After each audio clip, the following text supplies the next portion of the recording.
Jadilah sosok yang mandiri sepenuhnya. Kita mikir siapa aku itu butuh apa, cita-citaku apa, aku pengen apa. Jangan biarkan nasibmu di tangan orang lain. Nasibmu harus di tanganmu sendiri.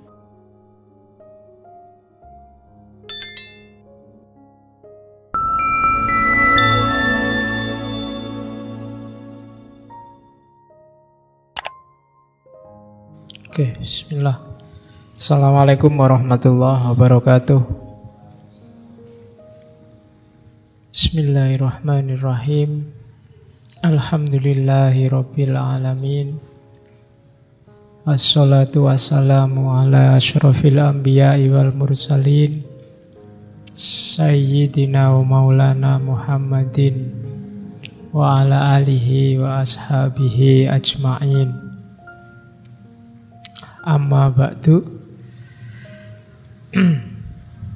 Bismillah, mari kita lanjutkan ngaji filsafat kita. Malam ini kita mulai sesi manusia istimewa, teori manusia istimewa. Kita awali dari Nietzsche.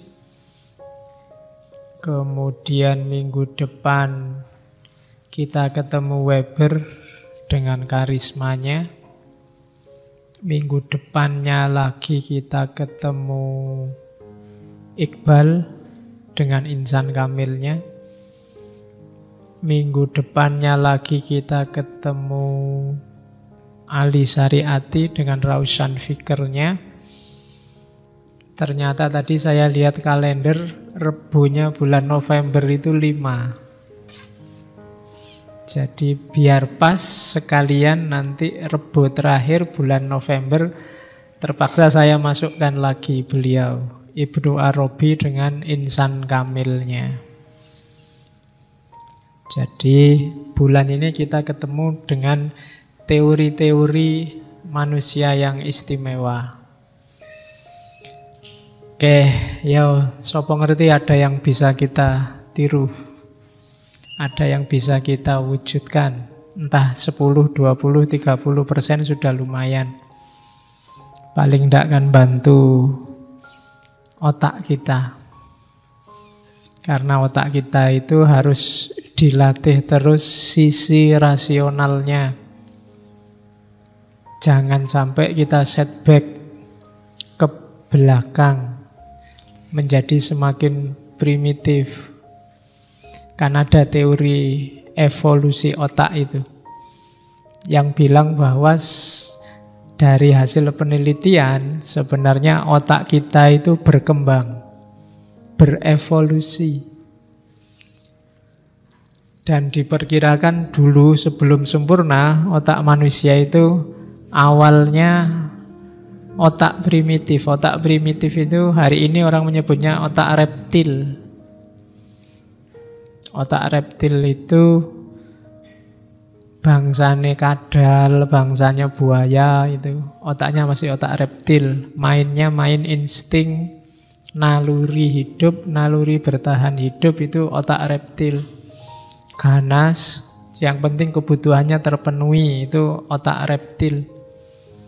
Makanya tidak salah kalau ada laki-laki kok suka gonta-ganti perempuan terus disebut buaya. Karena otaknya yang main otak reptilnya. Nah, itu paling dasar. Otak reptil itu paling dasar. Kalau ada orang prinsipnya senggol bacok, itu otak reptil. Ya, jadi masih ngamuan itu otak reptil. Nanti melapisi otak reptil ada otak mamalia. Otak mamalia ini emosi-emosi. Itu ada. EQ itu ada di lapisan kedua, otak mamalia.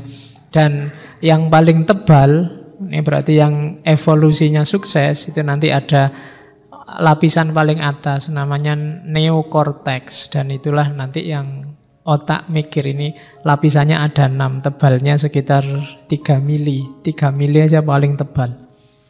Karena ya ngerti sendiri lah konstruksinya otak semacam itu.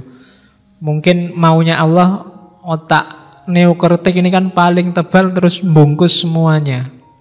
Jadi kalau ini bulatan, yang paling dasar inti yang kecil itu otak reptilnya. Di atas otak reptil ada otak mamalia dan yang paling luar itu neokortex tadi. Tempatnya orang mikir. Jangan sampai yang tebal ini hilang. Kalau jarang-jarang difungsikan, kamu evolusinya setback ke belakang. Jadi otak reptilnya pakailah secukupnya saja. Cuma tidak boleh mati. Kalau otak reptilnya mati, ya kita tidak manusia lagi karena insting-insting kemanusiaan ada di situ. Oke, itu pengantarnya. Tiba-tiba ngomong itu ya, saya keinget ada lelaki buaya itu. Iya, podo berarti teorinya mungkin pakai itu. Ya mungkin perempuan yang kayak gitu juga boleh disebut perempuan buaya. Oke, kita ketemu Nietzsche. Cuma Nietzsche ini banyak orang mengkritik, khususnya orang-orang agamawan, karena memang dia salah satu filosof yang tegas, keras, tidak usah tedeng aling-aling untuk mengkritik agama. Ya meskipun malam ini kita ngomongnya di masjid, ya tidak apa-apa. Saya mengibaratkan setiap pikiran yang tiap malam kita kaji, entah dari filosof siapa, itu kayak senjata, kayak alat. Alat dan senjata itu berguna kalau momen dan konteksnya pas. Kalau tidak pas, sebagus apapun pikiran, sebagus apapun alat, tidak ada gunanya. Nietzsche itu pikiran-pikirannya sangat rasional, bagus. Cuma kalau kita menggunakannya tidak pas, ya dia tidak ada gunanya, bahkan cenderung jelek. Agama juga begitu, hati-hati. Kalau kita salah makainya, agama yang harusnya obat bisa jadi racun. Minuman juga begitu. Kalau kita overdosis, nggak jadi menghilangkan haus, tapi malah jadi penyakit. Nah, pakai pikiran, pakai alat itu kita harus ngerti kapan itu dipakai. Kapan kita harus jadi kayak Nietzsche, kapan jadi kayak Ibnu Arabi, kapan. Nah, itu berarti kita punya senjata banyak. Kalau senjata kita cuma pisau, sewaktu-waktu kita mau makan, kita tidak bisa, adanya cuma pisau. Tapi kalau kita punya pisau, punya sendok, punya garpu, punya centong, punya macam-macam, mau apa aja alatnya ada. Tapi kalau hanya pisau saja, ya kita terbatas. Kalau senjata kita cuma sumpit, kita tidak bisa makan soto. Kita butuh sendok. Jadi cara memposisikannya begitu. Nietzsche dikritik oleh, kalau Nietzsche itu makanan jenisnya sumpit, maka dia dikritik oleh orang yang makan soto. Coba makannya pas makan mie ayam, itu pas pakai sumpit. Nah itu kadang-kadang kita harus memposisikan pikiran semacam itu. Kalau ada orang kritiknya itu pas, cuma saja beda perspektif, beda konteks. Dia ngomong apa, kita ngomong apa. Yang sini ngomong agama, yang sana ngomong hukum. Ya alatnya beda. Itu yang harus dipahami dari setiap pikiran. Oke. Yang jelas, tidak boleh panas telinganya, kita mulai belajar Nietzsche. Cuma ini sindiran luar biasa kalau saya, Nietzsche itu tidak pertama-tama untuk agama, tapi untuk keberagamaan. Bedakan agama dengan keberagamaan ya. Agama itu Islam. Keberagamaan itu cara manusia menerjemahkan agama. Keberislaman. Nah, itu nanti versi-versi. Ada keberislaman gaya FPI, ada keberislaman gaya NU. Itu keberislaman. Ya yang benar yang mana ya kita tidak tahu, wallahu a'lam. Tapi itu jenis keberagamaan. Nah, yang dikritik habis-habisan oleh Nietzsche itu juga jenis keberagamaan. Kebetulan zamannya Nietzsche yang dia kritik habis-habisan itu agama Kristen. Nah, kamu bisa agak seneng lah, ndak Islam. Padahal jan-jane padha wae. Banyak keberagamaan Islam kita hari ini ya mirip-mirip saja kayak Kristen zaman dulu. Ya mungkin Kristen zaman sekarang beberapa. Itu yang harus kita tahu. Jadi sebenarnya ya karena Nietzsche itu kan anaknya pendeta, ibunya juga wanita yang soleh. Ya kalau di Islam mungkin bapak kiai, ibunya muslimat atau Aisyah gitu. Jadi sejak kecil itu dia dipressure oleh agama. Ibu sama bapaknya cita-citanya pokoknya dia harus jadi pendeta kayak bapaknya. Jadi harus agama, harus tahfidz Injil pokoknya. Sejak kecil digituin, jadi dia merasa terkungkung terus. Apalagi setelah ayahnya meninggal umur 4 tahun. Jadi Nietzsche belum sempat jadi besar, karena 4 tahun itu paling pikirannya belum jalan. Dan bapaknya mewariskan pada ibunya, pokoknya anak ini besok harus jadi pendeta. Dan ibunya, biasa kan ibu itu khawatir anaknya macam-macam, ketat.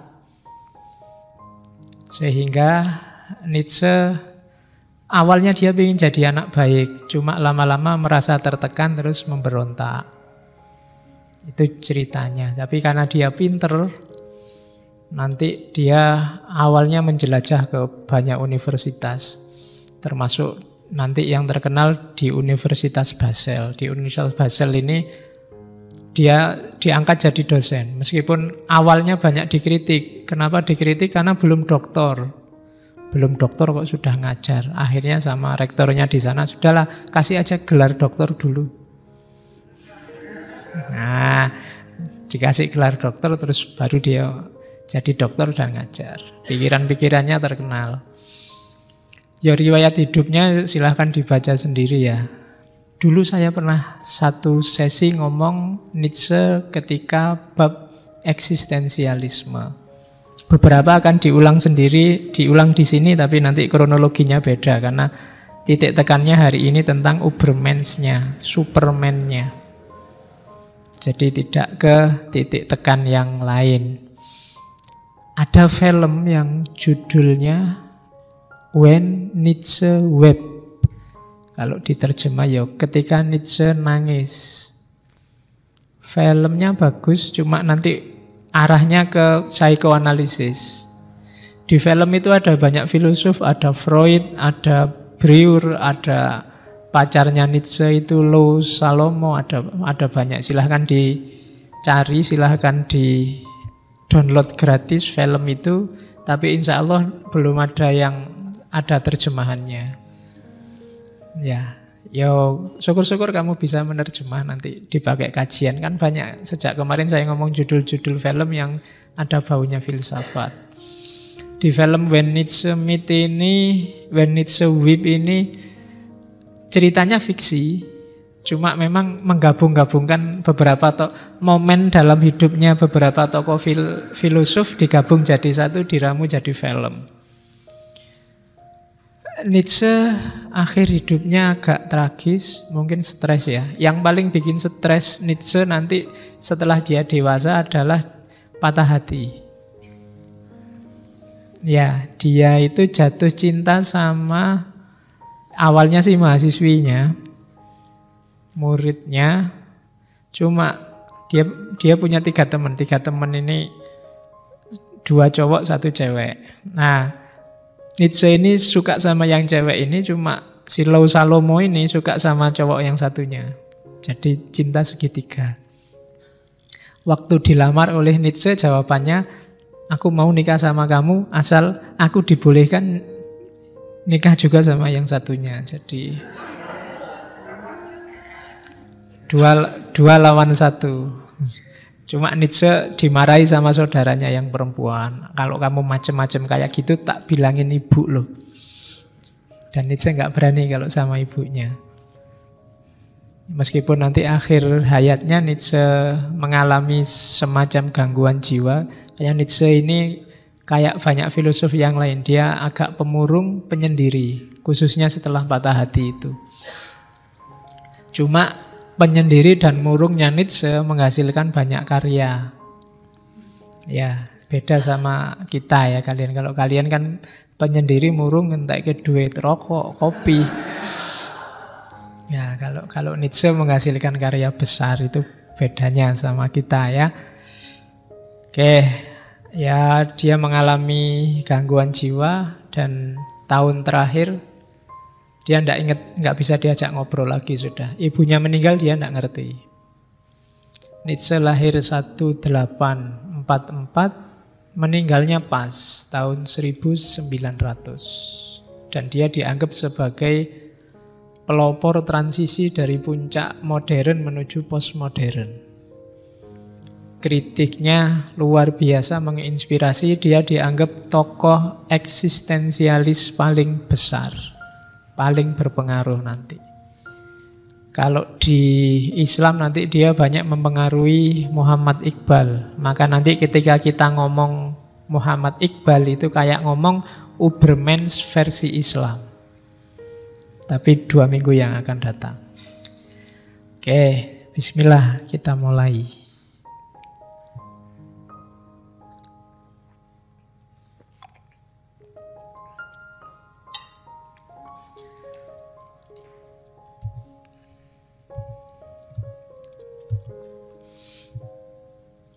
Oke ya, diawali dari bukunya The Use and Abuse of History. Jadi ini kritik hebat pada kehidupan bermasyarakat, termasuk beragama. Yang pertama dia kritik adalah moralitas. Ya, Nietzsche melihat, ya, setiap masyarakat dia punya horizon moral. Dia punya tata krama, sistem pergaulan yang dianggap sah dan baik. Isinya bagaimana cara kita hidup, mana benar, mana salah. Kan ini yang dianggap penopangnya dunia, katanya Nietzsche. Dan yang kedua, katanya Nietzsche, sebenarnya sistem baik dan buruk itu yang menciptakan manusia. Ya boleh sebutlah sapa wis, Plato, John Locke, Hegel, Buddha, Jefferson, Yesus. Itu yang disebut oleh Nietzsche. Untung nggak nyebut Muhammad. Kalau nyebut Muhammad bisa didemo. Ya, jadi katanya Nietzsche, itu kan dari mereka, tahu konsep-konsep moral baik buruk, apakah rasional, apakah dianggap dari Tuhan. Kan kita ngertinya dari mereka. Dan mereka mengklaim baik buruk itu bukan kita yang bikin, kita cuma merumuskan, kita cuma menjelaskan, kita cuma menemukan. Dia ada secara absolut. Dia ada terus. Itu katanya mereka loh, katanya Nietzsche.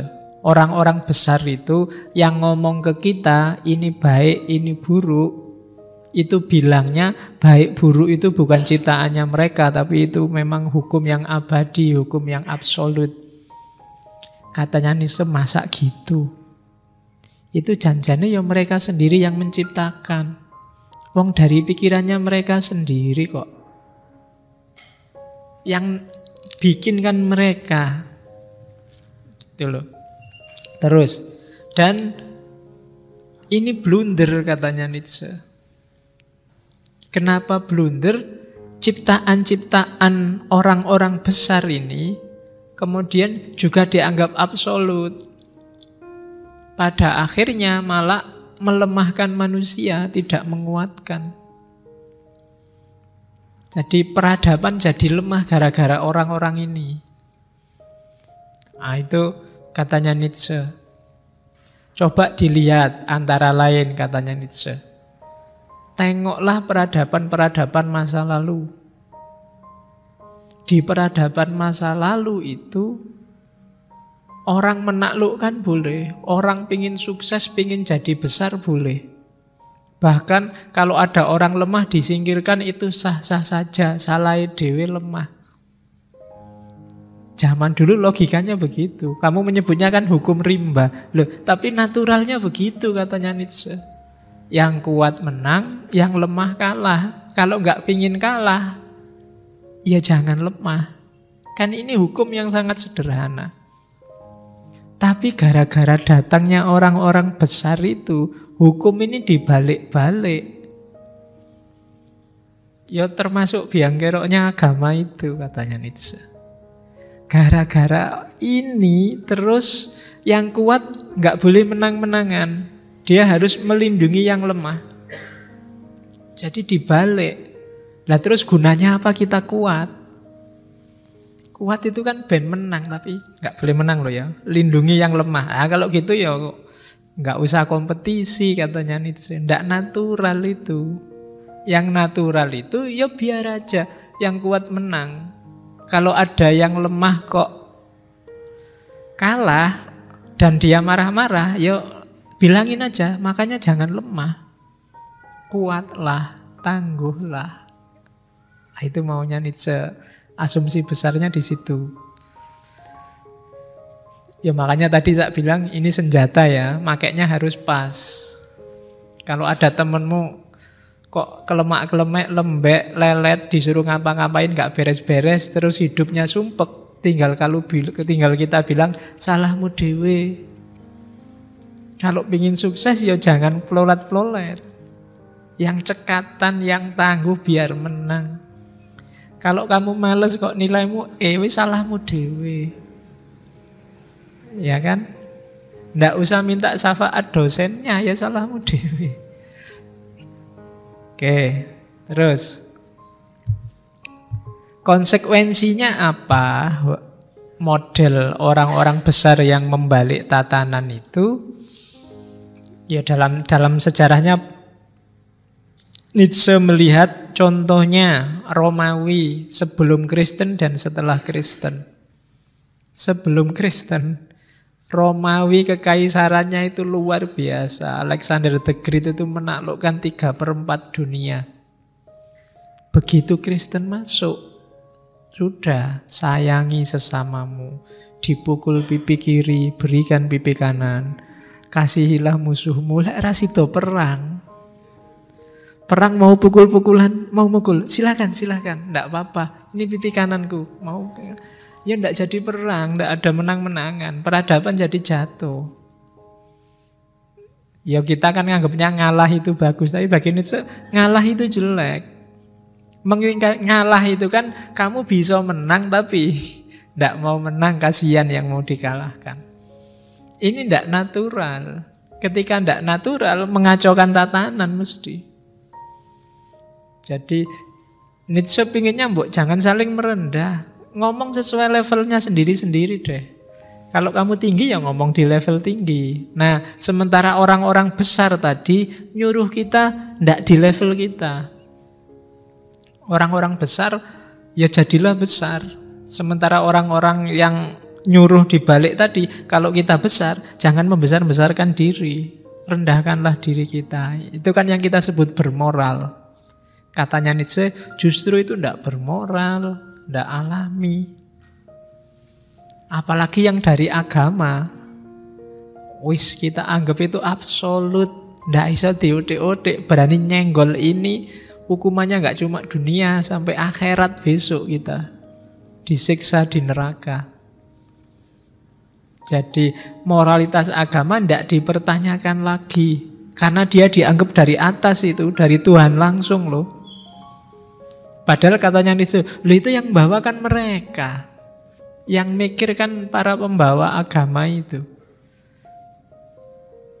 Jadi ini yang jadi ciri peradaban manusia hari ini katanya Nietzsche.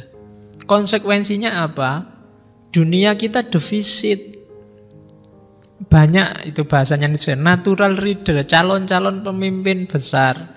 Orang-orang yang mandiri, orang-orang pemberani, para inovator, mereka terbelenggu oleh sistem nilai yang menjatuhkan nilai mereka sama kayak orang banyak. Ini defisit bagi peradaban katanya Nietzsche. Moralitas itu bikin kita kecegat di kanan, kecegat di kiri. Mau gini nggak boleh, mau gitu nggak boleh. Oke, terus. Padahal semua aturan moral, baik buruk, itu sifatnya kan perspektif.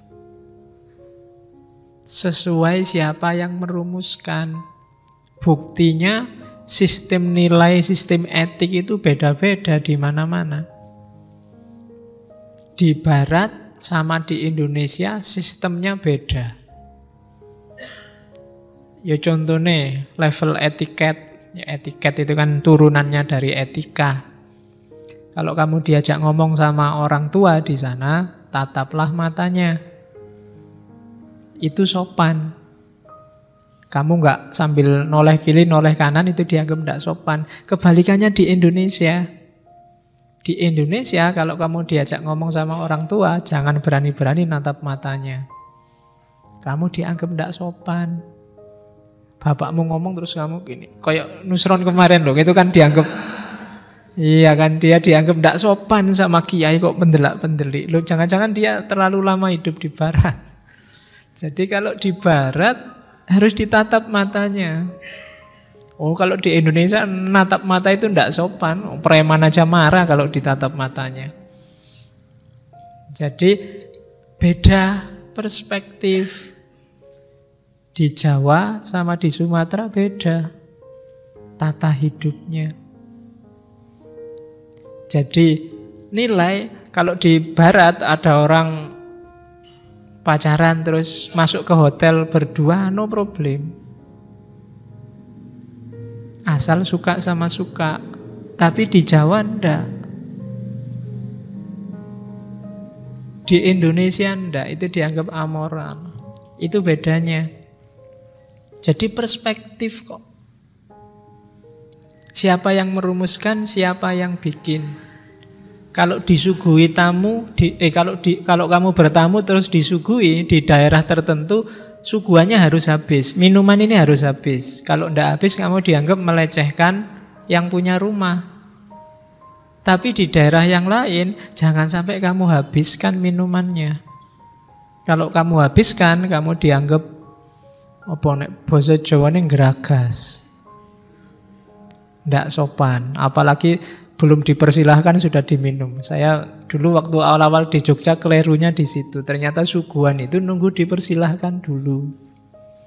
Meskipun sudah di depanmu, sebelum yang punya rumah monggo diunjuk, itu jangan sekali-sekali disentuh. Dianggap tidak sopan. Tapi kalau kamu tidak paham kan pokoknya ada barangnya sikat. Yang punya rumah mau mempersilahkan, monggo, oh sudah habis. Saya pernah gitu itu. Jadi karena tradisi beda, itu perspektif. Jadi baik atau buruk perspektif. Buktinya apa? Moralitas agama. Coba dilihat kasusnya Ahok itu. Kita kan terbelah dua. Ada yang memaafkanlah moral kita, ada yang ya jangan dimaafkan dulu, jangan-jangan ada motifnya. Itu kan perspektif. Dari sudut pandang mana dulu kita melihatnya. Dan perspektif juga yang kedua, karena itu perspektif berarti apa? Benar salah itu urusannya manusia ternyata. Tidak di luar manusia. Baik buruk juga urusannya manusia. Ya terserahlah sumbernya dari mana, dari kitab suci kah, dari langit kah, dari kiai kah, tapi kan itu urusannya manusia berarti. Kalau itu manusia kan ya berarti ya sangat tergantung siapa yang ngomong, dari mana dia ngomong, sudut pandangnya apa, dan seterusnya. Bahkan katanya Nietzsche, hidup ini tidak memiliki makna sebelum kita memberi makna. Nilai itu kan dari kita. Baik, buruk, benar, salah itu kan kita yang ngasih label. Ngaji ini mungkin bagi yang datang baik, bagi yang tidak suka jelek. Bagi yang biasa-biasa lah, nggak ada nilainya, cuek aja. Itu kan kita yang ngasih label.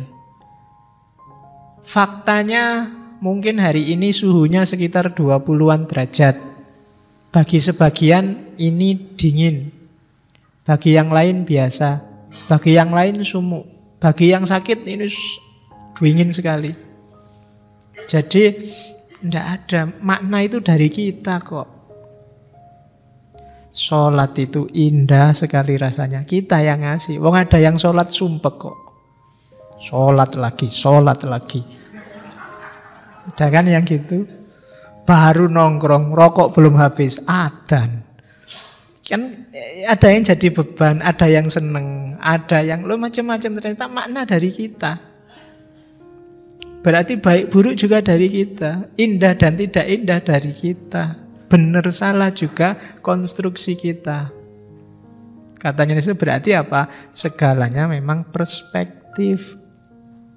Bahkan hal yang sama, hasilnya bisa beda-beda sesuai perspektifnya. Sama-sama lihat orang tidak pakai baju, yang sana bilang artistik, yang sana bilang menggairahkan, yang sini bilang pornografi, yang sana takbir, yang sini istighfar, yang sini tasbih subhanallah, yang sini loh podo. Tergantung melihatnya dari mana. Saya tidak tahu, kalau kalian lihat itu apa? Alhamdulillah, subhanallah, apa dibaca semua? Subhanallah, alhamdulillah, wala ilaha illallah. Ya. Oke. Nah, karena perspektif berarti apa? Pasti sifatnya terbatas dan tidak lengkap. Terbatas dari mana kita melihatnya? Dan tidak lengkap. Wong kita sudah sadar bahwa kita itu tidak lengkap. Kita itu terbatas. Sejago-jagonya kita dibatasi oleh pengalaman hidup, kedalaman analisis. Setiap orang kan levelnya beda-beda. Jadi moralitas tadi yang hari ini membelenggu kita, katanya Nietzsche, jangan percaya itu kalau ada sumber-sumber transenden. Itu bikinan orang-orang besar. Nah, karena dia bikinan orang-orang besar, sifatnya mesti perspektif. Kalau dari para filosof, ya mesti moralitas pakai akal. Kalau dari para agamawan, ya moralitasnya pakai kitab suci.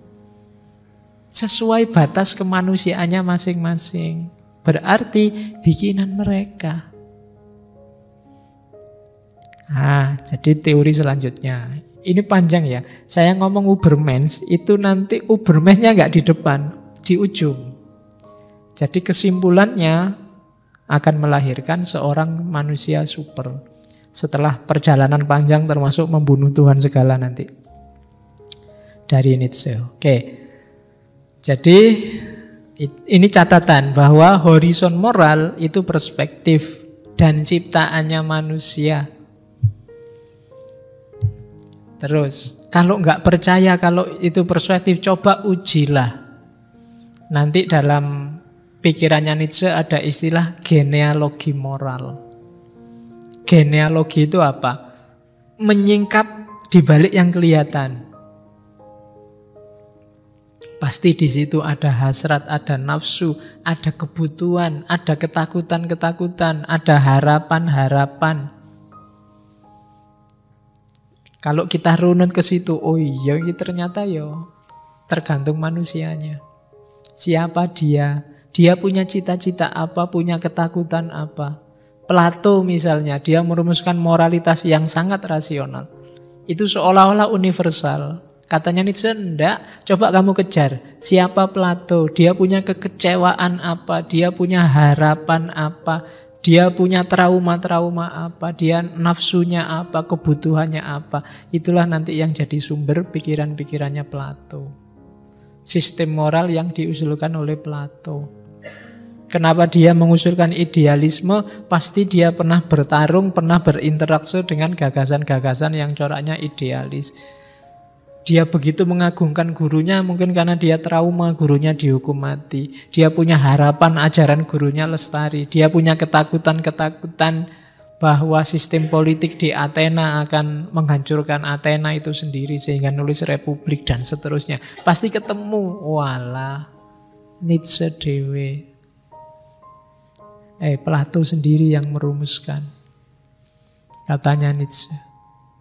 Yo kalau dicek lagi Ghazali yang begitu dahsyat dengan Ihya Ulumuddinnya, kita bisa kejar kemarin di Al-Munqidh Minadh-Dhalal. Perjalanan intelektualnya itu main loh dalam rumusan-rumusannya Ghazali. Tuntutan-tuntutan moralnya, bagaimana dia dari cara berpikir logis rasional kemudian geser cara berpikir sufi yang intuitif. Nah, disiplin yang ngejar yang dibalik yang kelihatan itu namanya genealogi. Makanya ada genealogi moral. Berarti apa? Ya dirunut, ditelusuri. Dari mana kok sampai muncul pikiran semacam ini? Terus, oleh karena itu, katanya Nietzsche, kalau kita sudah sadar bahwa ternyata semua sistem nilai itu sifatnya tidak ada yang transenden, tidak ada yang dari luar manusia, semuanya manusia, berarti lah ngapain kita harus ikut-ikutan orang lain? Ngapain kita bikin belenggu untuk diri kita sendiri? Kalau orang lain bisa mikir, kita juga bisa. Kalau orang lain bisa merumuskan, emangnya kita nggak bisa? Nah, itu maunya Nietzsche. Ayo kita ciptakan sistem moral versi kita sendiri. Ngapain kita diatur-atur orang? Ngapain apel harus dibatasi sampai jam 10? Itu kan aturannya Pak RT. Kita bikin milik kita sendiri, podo-podo menungsane. Nggak mungkin gitu maunya Nietzsche. Ya konteksnya Pak RT mungkin sampai jam 10 karena dia bertanggung jawab dengan ketentraman RT-nya. Nah, kita kan punya konteks sendiri, punya perspektif sendiri. Mungkin kita punya target sendiri, Pak. Kalau cuma sampai jam 10, wah, target kita nggak terpenuhi, Pak. Itu masih pembukaan, belum isi dan penutup itu. Ah, jadi bikin sendiri. Wong itu kita sama-sama manusianya kok. Nah, dengan begitu apa? Kita bisa milih. Disitulah gunanya refleksi. Kita mikir siapa aku itu butuh apa, cita-citaku apa, aku pengen apa, dan sistem nilai yang mendukungku biar cita-citaku goal itu apa. Jadilah sosok yang mandiri sepenuhnya. Kita harus milih yang terbaik biar jadi orang besar. Biarkan prosesnya alami. Jangan mau diatur-atur, disetir-setir. Kamu punya cita-cita, jalan di situ. Jangan biarkan nasibmu di tangan orang lain. Nasibmu harus di tanganmu sendiri. Ini asumsi awalnya Nietzsche sebelum nanti melahirkan seorang Superman. Manusia super. Jadi nanti karakter awalnya dia yang mampu menciptakan nilai, menciptakan tujuan untuk hidupnya sendiri, milih sendiri, nggak dipilihkan. Oke, terus kenapa sih harus milih sendiri? Karena kalau kita nggak milih sendiri, membiarkan diri hanyut, ditelan oleh sistem moral di sekeliling kita, kita akan jatuh pada level budak.